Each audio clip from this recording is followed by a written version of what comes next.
on a day where you're listing a BDC. First of all, the IPO market has been fairly closed. Second of all, there are a lot of questions around credit. How did you get through the door of this IPO market?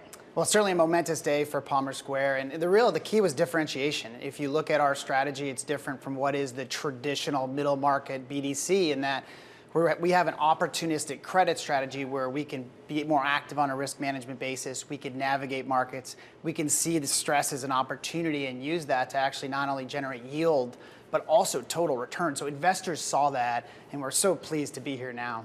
It's interesting because if you think about the opportunity and stresses, there are certainly both.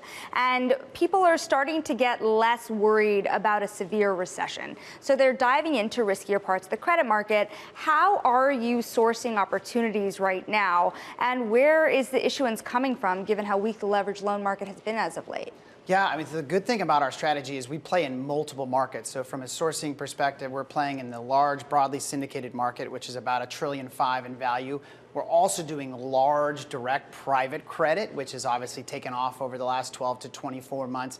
And finally, we also do everything corporate credit and structured credit. So we can move within markets and navigate as things, kind of ebb and flow between some stress and then now more animal spirits as people think there's a soft landing or even no landing. There's, have it keep going.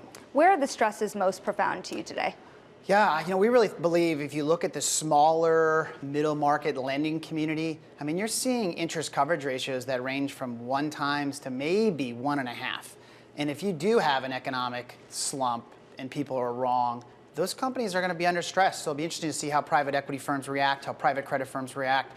For us, again, strategically, we place ourselves in the large loan category where interest coverage ratios on average for at least our companies are 2.3 times, and there's a lot of healthy sort of fundamental backdrop to them. So, speaking of a fundamental backdrop, we are getting questions from viewers as well about geographies and sectors. What else are you avoiding in this cycle? Clearly, there are still fears under the surface about credit right now. Yeah, great question. One of the things for us has been to overweight non-cyclicals. So it's really, I think, a challenge when you look at certain industries. You take a chemical type space where EBITDA is peak trough, and then you add on leverage, and then you add on the uncertainty around rates and the global nature of an industry such as chemicals. It's hard to forecast. So instead, we really find ourselves more in recession-resistant recurring revenue businesses like software, for example, some elements of insurance brokerage, some elements of business services. So you mentioned private credit earlier. I think this is, the buzzword of 2023, and going into 2024, it got so big that people are even worried about systemic risks. Where do you think the risk lies in the private credit industry today, and how do you navigate that from where you're sitting? We think that the risk lies more in those small middle market transactions that have occurred over the past sort of 3 to 4, 5 years, where there's been a lot of, honestly, froth in underwriting, and that's due to how much capital has been raised in that particular area. From our vantage point, one of the things that we like is that's an opportunity for us, actually, if that stress does unfold. And again, there'll be a lot of different constituencies: the private equity firms, the direct private credit, the banks. To see how this all unfolds, it's going to be an interesting movie in a lot of respects. But we stand ready with a more liquid strategy that we could take advantage of some of those.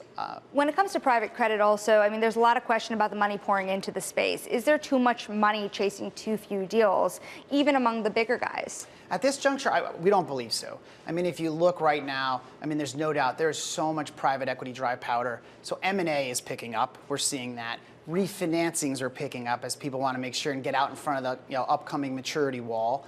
And not to mention the fact that there's already a lot of activity that you see as far as just general strategic behavior, not even private equity backed, but more strategic. So we believe that right now this growth is healthy, but it's something we obviously stay on top of, and our strategy is opportunistic, so we wait for that. Really quickly here, do you think that this is the return of the private credit mega deal, and do you want in on it?